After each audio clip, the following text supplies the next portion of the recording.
How do you know if your maple syrup is done? This is really close to being done. I've already filtered it a couple times. For one thing, it's pretty foamy. This is what it looks like when the foam's out of the way. But I've already filtered it, so this foam is not a problem really. So I take some, does it coat the spoon? Kind of.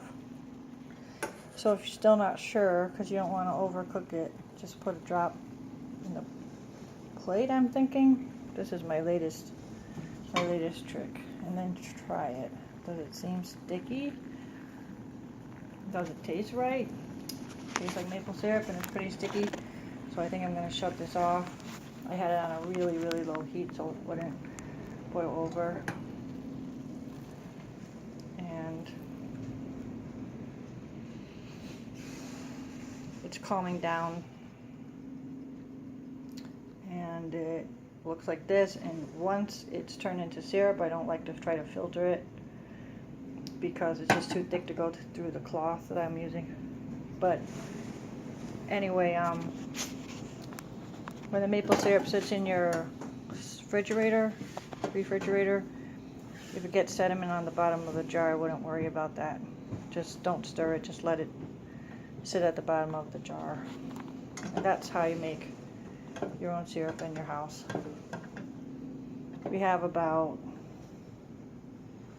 a little bit more than a cup, and that's after 2 weeks. The last week's been really, really warm, so we didn't hardly get any sap.